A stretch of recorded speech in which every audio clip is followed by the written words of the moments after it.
Hello everyone, welcome back to Crypto Rules, your home for deep crypto insights. Today we are diving into one of the biggest drivers of the 2025 crypto market, institutional money flowing into Bitcoin via ETFs. We'll explore what Bitcoin ETFs are, why institutions are peeling in, how this is affecting price volatility and even decentralization, and what it means for you as a crypto investors. Let's get into it. Let's start from the basics. A Bitcoin ETFs, exchange traded fund. It's a financial product that lets investors buy Bitcoin on the stock market, just like they would buy Apple or Tesla stock. They don't need create wallets, store seed phrases, or worry about private keys. The ETF provider handles custody, regulation, and compliance. In January 2024, the SEC approved the first ever spot Bitcoin ETFs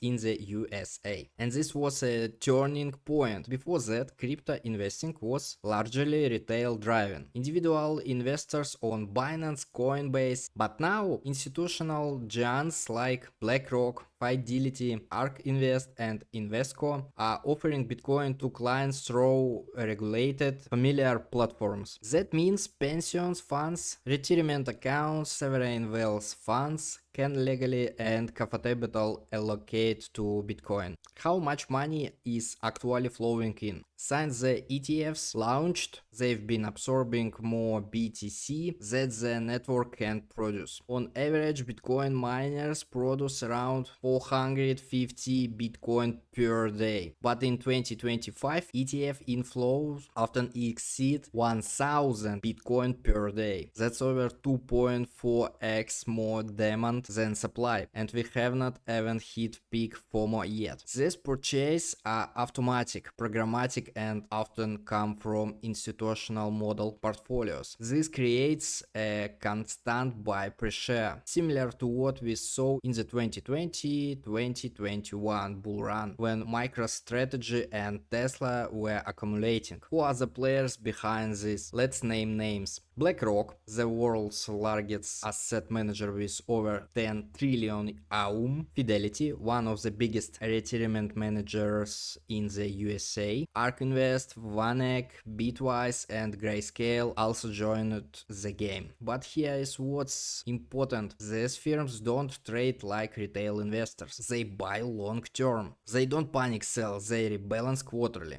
Most of these ETF flows are part of larger portfolio allocation, 1-2% in Bitcoin across billion in managed capital. That means consistent inflows regardless of short-term price swings. These players are not chasing the pump, they are building exposure for the next decade. And the scale is unmatched. Even a single fund allocating 0.5% to Bitcoin can trigger hundreds of millions in inflows. How ETFs impact price and volatility. So what happens when so much Bitcoin gets locked up? Reduced float, less Bitcoin is available for trading on open markets. This creates supply scarcity. Price sensitivity. The market becomes more reactive to macro events like CPI reports or interest rate decisions. Institutions watch these events closely. So when Powell sneezes, ETFs might adjust flows accordingly. Stabilization, in part. Ironically, institutional buying reduces volatility in the long term. They don't day trade, they accumulate and hold. But in the short term, volatility can actually increase if retail buyers follow ETF moves emotionally. You get a weird blend, a more mature, stabilized asset class with occasional parabolic runs when hype and institutional momentum overlap. What are the risks? Not everything is bullish. With ETFs, we also introduce centralization and counterparty risk. You don't control the Bitcoin, the custodian does. The ETF may not hold real Bitcoin on a one-to-one basis, especially synthetic or future-based ETFs. Governance influence if institutions ever get involved in protocol chains like soft forks, the financial weight could shape consensus. Also, crypto becomes tied to trade fee, traditional finance. If stock markets crash, institutional players make the risk everything, including Bitcoin. Think of March 2020. Bitcoin fell 50% with the S&P. Now that connection might become stronger. What this means for you. So, what should you take away from all this?